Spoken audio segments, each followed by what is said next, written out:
but in a parallel universe. It will always be you and I. You and Mariska were just sitting courtside this weekend at a Knicks game. Your wife was there as well. People just love your real friendship so much. Like, they love the characters, and then they love how much it's not fake. It's real. You guys love each other as well. That's true. So when you're filming with her, does it even feel like work? Not at all. It's a breath of fresh air because we don't need to go through the motions. We can just look each other directly in the eye, understand the scene, offer ideas, and work through it together. It's just two old friends doing what we've always done, trying to make each moment better. And once the hard work is done, you get to enjoy yourself. The Knicks game was fun, right? Of course. I didn't win, though, and that was tough. It was a hard loss, but the time spent was awesome. Chris and Mariska sure know how to excite Bendler fans. From holding hands courtside to teasing moments in the upcoming season of Law and Order. Organized Crime.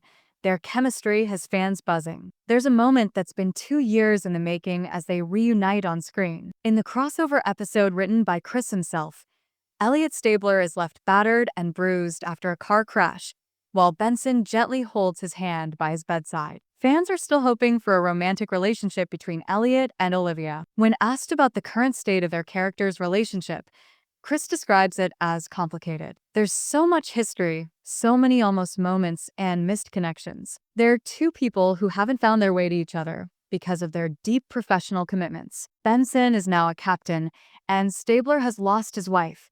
But he still carries emotional remnants of that marriage through his Catholic lens. He remains committed to her in some way. It's complicated. The last time viewers saw this emotional journey unfold, they stopped short of a kiss. I want to, but I can't. Why not? Because what if it doesn't work out? And what if it does? And there might be more to come. The co-stars were also seen last month walking arm in arm on the SVU set in New York City. But first comes the new season of Organized Crime, with the first 2 episodes now available on Peacock. With the move from NBC to Peacock, Chris shares his excitement about what they can now explore on a streaming platform. While he can't list every difference, he says there's definitely more creative elbow room in both writing and what can be shown. It's not just about curse words, although being able to use them can add realism when used thoughtfully. Chris admits he tends to swear when the moment feels right, though his wife often points out it didn't call for it, and he just lost it. He usually agrees. You created this character 26 years ago. That's amazing. How do you keep him interesting not just for the viewers, but for yourself?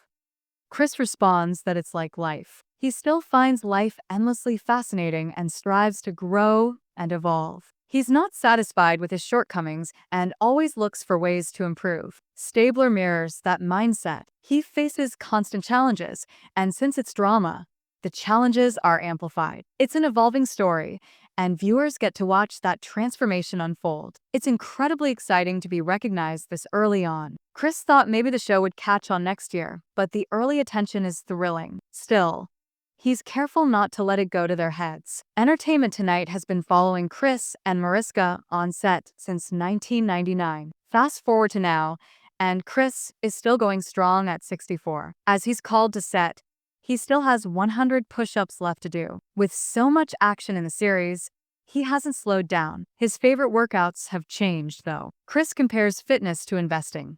As you age, you opt for safer strategies. Where he once focused on heavy weights and hypertrophy, now it's all about mobility, stretching, and foundational compound movements like squats or deadlifts to keep his body strong. Then, of course, he adds some cardio. When it comes to food, a typical Meloni meal includes ground turkey seasoned with spices and Worcestershire sauce, served with brown rice and spinach. On cheat days, he indulges, but with limits. If he had a sausage and pepper hero on Tuesday, he won't have pizza on Wednesday. It's about balance and defending your choices. This July marks his 30th wedding anniversary. His wife was at the Knicks game too. How do they plan to celebrate? Chris had been researching a special trip for her, but plans shifted toward a possible Meloni family reunion in the Caribbean. His wife will be surrounded by Melonis, possibly 15 of them, and he knows she's thrilled. He jokes, if one Meloni wasn't enough, can you imagine 15? But they'll celebrate, and Chris assures that he has her covered. As for the secret to a long-lasting marriage, especially 30 years in Hollywood. It's all about the subtle, constant work. It's about regularly checking in with your partner, really seeing and feeling them, showing patience, and staying connected. Marriage is a journey of growth. If both people are committed to that journey,